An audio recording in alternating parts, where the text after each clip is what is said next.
ginagawa mo dito? Bakit hindi ka pa umuwi sa Pilipinas?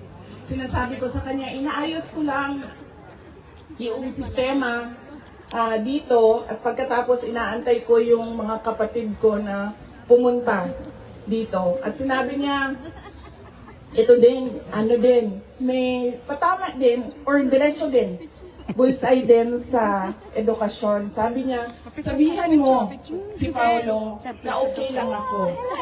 At huwag siyang pumunta dito hanggang hindi matapos ang eleksyon at maging congressman siya ng First District ng Davao City. Kilala kami dyan mga ayos. At sabi niya, sabihin mo kay Baste, hindi siya pwedeng pumunta dito hanggang hindi matapos at ma-elect siyang Vice Mayor ng Davao City. Ito ang pinakamatindi dahil pinagtatawanan namin siya sa group chat namin. Kaming magkakapatid apat, meron kaming group chat. Dahil ang sinabi niya kay Veronica, sabi niya, sabihin mo kay Kitty, hindi siya pwede bumisita dito hanggang hindi siya abogado. Kawawang Kitty. Matagal pa.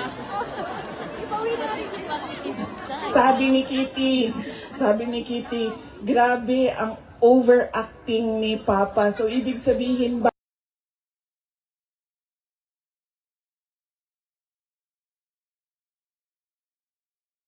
mga 5 years. She has 5 years until she becomes a lawyer. Na meron pa akong 5 taon na bago ako makabisita. Ganon siya kahit na nandun siya sa loob. Ang kanyang iniisip, unang-una, yung mga kapatid ko na kailangan magtrabaho para sa syudad ng Davao, yung kapatid ko na kailangan mag-aral. Yun pa rin ang iniisip niya. At kapag tinanong mo siya, Pa, ano ba ang kailangan mo dito sa loob? Ang sinasabi lang niya, alam mo yon, mga bagay na shaving cream, Coke Zero,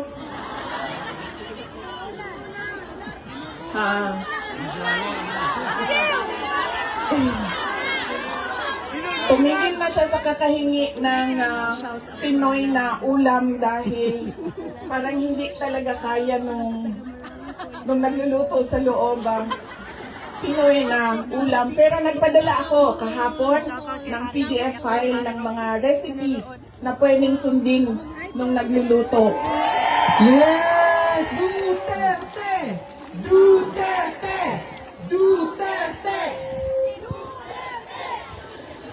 Meron siyang, meron siyang hilig sa Coke Zero at yun lang yung hingi niya. May shopping list doon sa loob.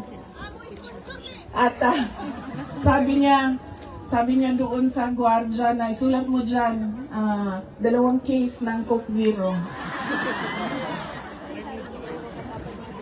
Malakam, ewan ko sa'yo. Kahapon, Ikaw nagluto. bago ako umalis, tinuruan ako ng Baka gwardiya. putulin na Sabi to. niya, pwede ka naman bumili dyan sa vendo, tapos naku. iwan mo Malapit na ba ito mawala? para sa kanya. So sabi ko, Papa, anong gusto mo dito? Sabi niya, Coke Zero lang. Hindi tayo pwede So mawala sa bumili area. akong 4 na Coke Zero, iniwan ko sa kanya. Sabi ko pa, that's 1 for each day pa ha. So, today, tomorrow, Saturday, tomorrow, Sunday, Monday, Tuesday, Wednesday. Dahil darating na yung grocery list mo by Wednesday. At sagot niya sa akin, bakit isa lang? Sabi naman nung gwardiya, sabi niya, you have to have at least, he has to have at least 2 because he already drank upstairs 1 Coke Zero. Apo. And then sabi ko, sige pa, sabi ko, babalik naman ako sa Lunes. Sabi ko, 2 bukas Sunday and 2 sa Monday. Tapos i-replenish ko na lang yung Coke Zero mo. Sabi ko sa kanya, alam mo pa, sinasabi sa'yo ng doktor, maglakad ka daw. Huwag kang nakaupo lang sa kwarto mo. Tapos sabi ko, pwede ka naman, allowed kayo na lumabas dyan. Sabihan niyo lang ang gwardiya. Sabi niya, ayoko maglakad sa labas kasi baka didiretso ako sa gate at umalis sa lugar na ito.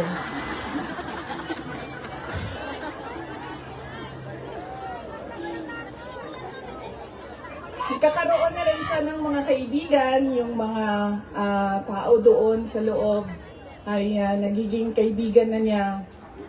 At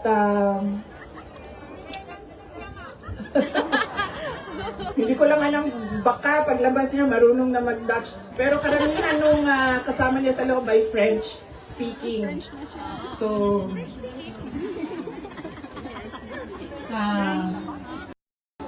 baka paglabas niya, no, di na kayo kay kamao magbinisaya, tingala ka buyog bukishe, avec quoi. Tingala na. Nabisaya na siya. French sa Bisaya. So, on that point, he is okay. Hi ka daw sa kanila. Okay naman siya. Pero as a lawyer, kasi Wala namang pinagkaiba sa alam atin niya, ng French. alam niya yung batas eh. Kumakain din Alam ng niya kung susuyan. anong nangyayari. Kaya medyo persuasive siya. And lagi niyang inuulit-ulit kung ano yung kailangan gawin para sa kanyang kaso. At lagi siyang nagtatanong ng timelines dahil alam naman natin sa korte ay medyo may kabagalan. Diba? Magsasagutan, ang prosecution, ang defense, maraming mga papel na kailangan ipasok at antayin ang oras. Kaya siya din ay insistent sa mga timelines niya. Pero ang sinasabi niya lagi,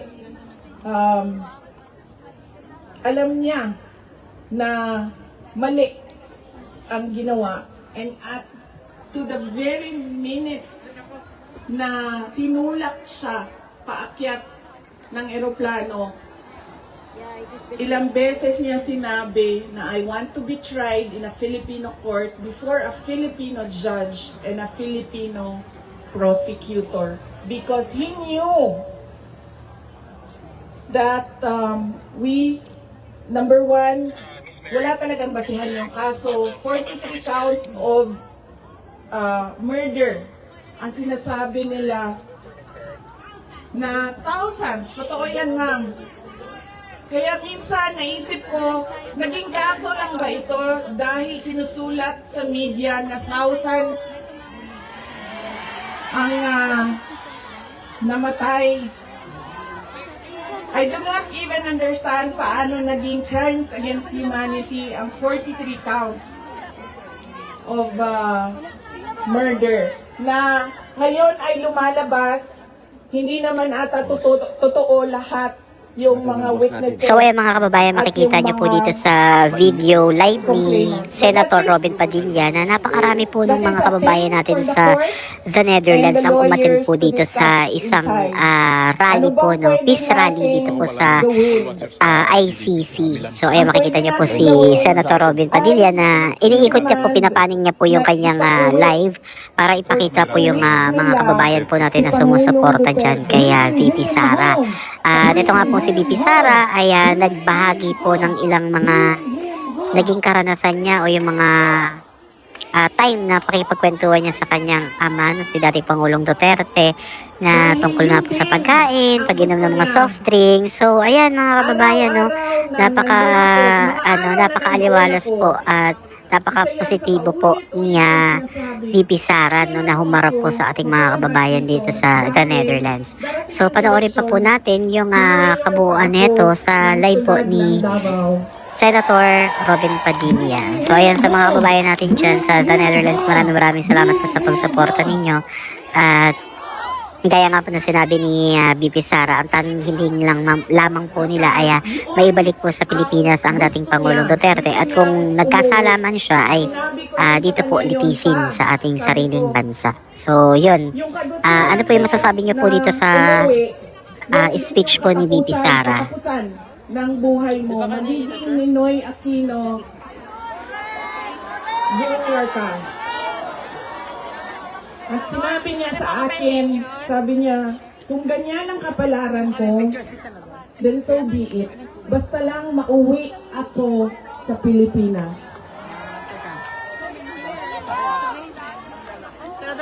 Kaya,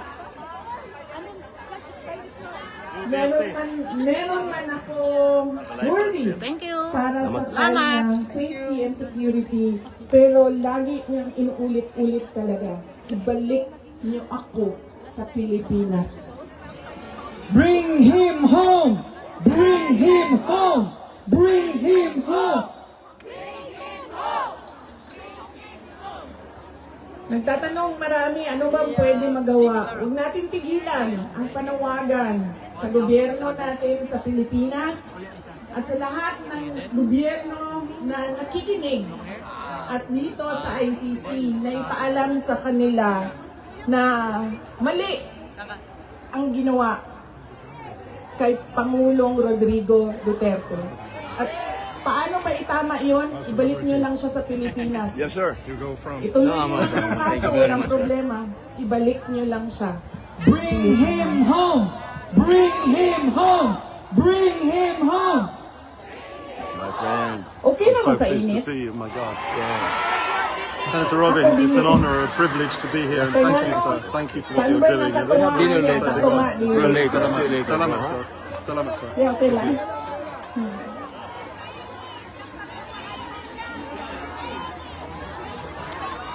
Hindi, okay lang, okay lang. Ginawangan lang pa mo. Nakaready ang sunblock, very doble.